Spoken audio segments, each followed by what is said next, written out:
povo entendia. Falava das grandezas de Deus. E falava de uma maneira que o povo entendia. Falar das grandezas de Deus não é difícil, irmãos. Testemunhar daquilo que Deus fez na minha vida, fez na tua vida, não é difícil. Mas muitas vezes não edifica ninguém. Muitas vezes não edifica, muitas vezes não edifica. Só cria uma expectativa no coração que transforma-se em decepção na vida dos outros. Eu estou muito preocupado com esse tipo de coisa. Muitas vezes, alguns testemunhos que a gente ouve, cria uma expectativa no coração do irmão que transforma-se em decepção. Poxa vida, aconteceu com ele, pode acontecer comigo. Deus gosta mais dele do que de mim. É ou não é? O camarada está mais perto de Deus, porque ele falou, comigo não acontece. Acontece com outro, não acontece comigo, então alguma coisa está acontecendo. Mas não é assim que funciona. Falando uma língua diferente, uma língua missionária, uma língua que tem consciência da responsabilidade de levar o Evangelho ao coração de outras pessoas. E uma língua que as pessoas entendam. Se você não fala língua estranha, irmãos, não fique preocupado com isso. Aprenda a falar língua em pouco, que você vai estar cumprindo a vontade de Deus na sua vida. Eu vou contestar o pastor Lara, né? Porque ele falou aqui, então eu posso falar, ele falou abertamente, então eu vou falar abertamente também. Até que eu tive uma conversa um pouco séria com esse dia atrás. Eu sou o contrário a esse negócio de ficar ensinando o povo a falar língua estranha. Eu sou o contrário a isso. Por quê? Vou explicar. Se você diz coisas que você não está entendendo e que você não tem uma inspiração de Deus, você pode estar fazendo bobagem. E mais uma coisa, se você está dizendo coisa que você não está sentindo de Deus, você pode estar sendo usado pelas trevas. Viu? Então você vai ficar abrindo a boca, lavando o dedo de qualquer jeito. Não é assim que funciona não, mas não é assim que funciona não. Não é assim. Se alguém quiser me provar o contrário, estou aberto a você. Só que eu penso assim. Porque Paulo diz, procure falar coisas que as pessoas entendam.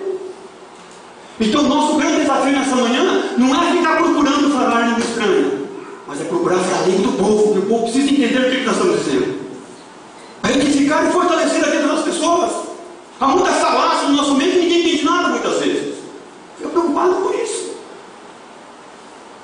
Se você fala de qualquer jeito, você está dizendo coisa que não tem ação, não tem graça de Deus. Mas se você tem ação de Deus na sua vida, tudo bem, tranquilamente, não tem problema nenhum.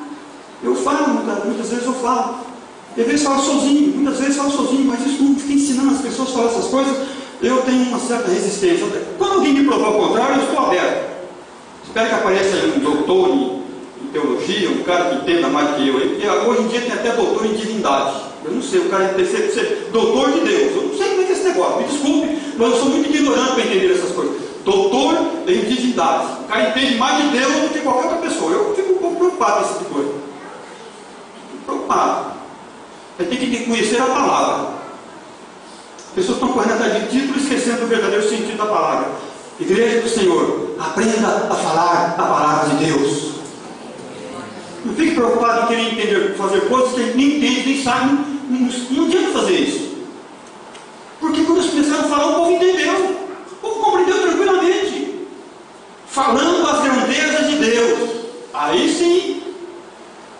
A gente tem que falar das grandezas de Deus de uma maneira que crie uma motivação no coração das pessoas e não crie uma decepção no final.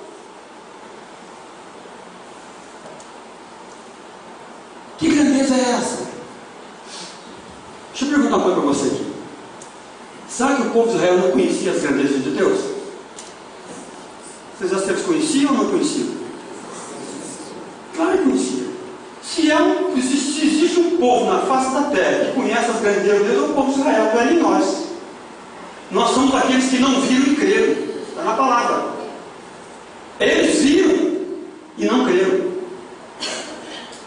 A gente não viu e creu.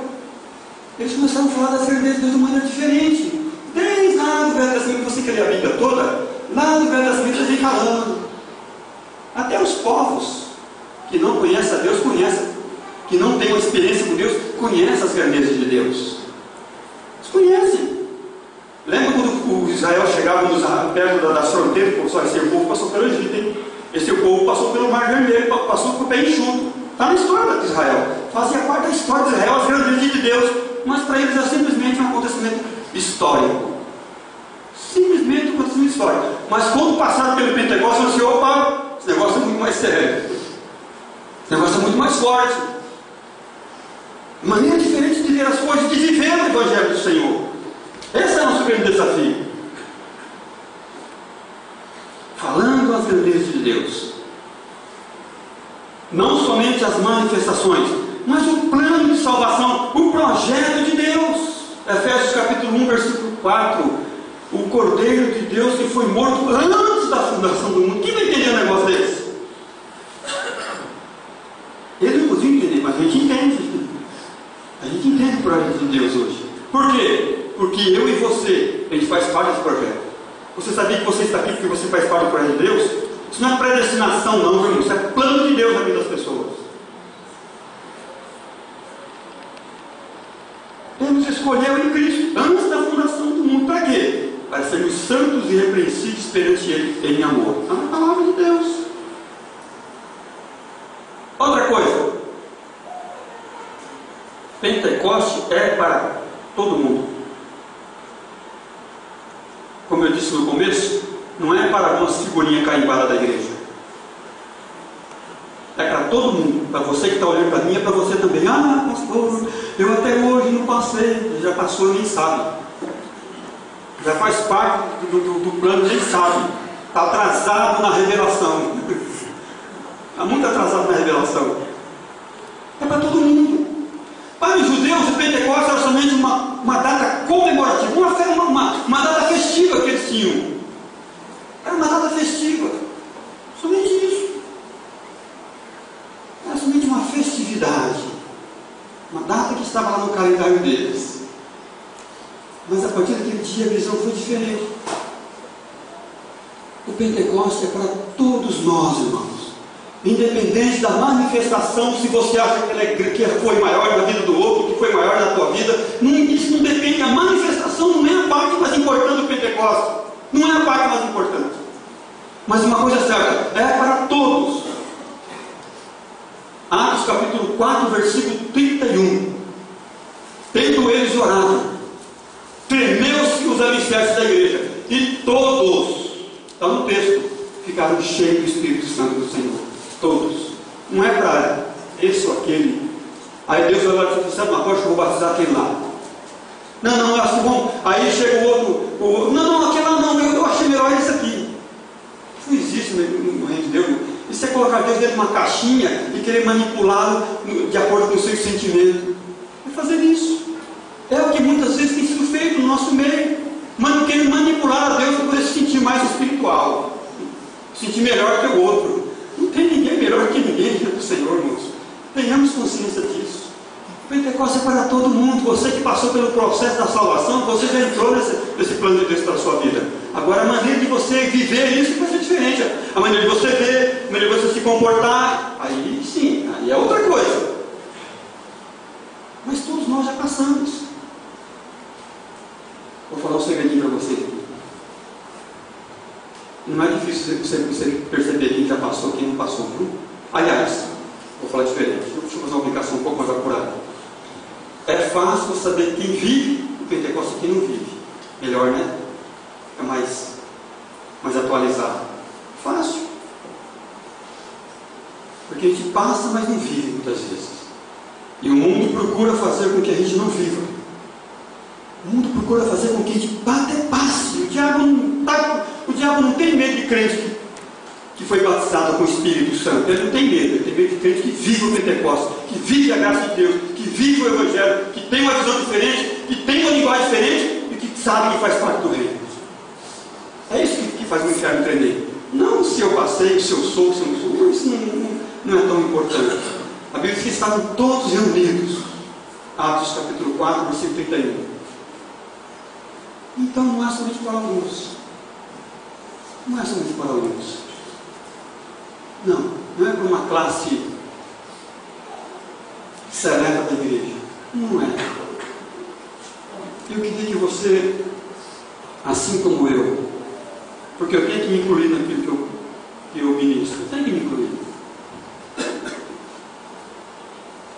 Colocasse isso como prioridade na sua vida nesse ano.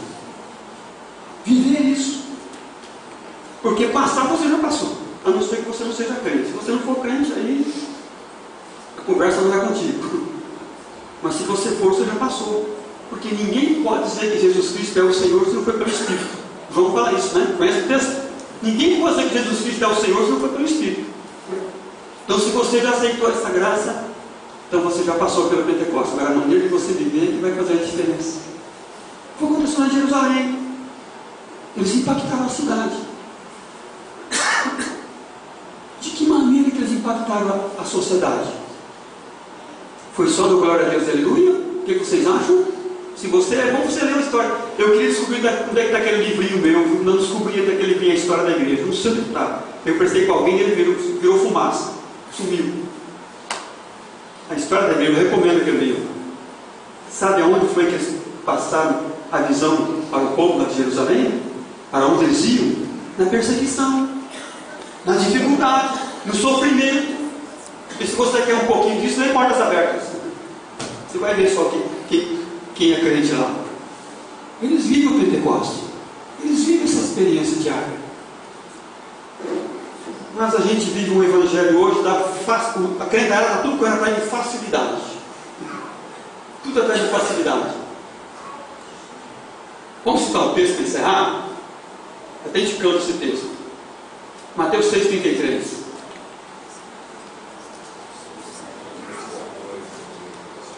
Buscar primeiro o reino de Deus. Quem passa pelo Pentecostes busca o primeiro reino. Primeira preocupação com o reino. Como eu disse para os pastores, primeiro a minha chamada, depois a igreja, após o círculo. Então, primeiro a sua vida com Deus, a sua chamada, porque a Bíblia nós somos escolhidos. Não diz isso? Eu escolhi a vós e vos nomeei. Ele chamou e nomeou, para que vocês vão e dê fruto e o vosso fruto permaneça. Primeiro compromisso. Segundo, com a igreja que você pertence.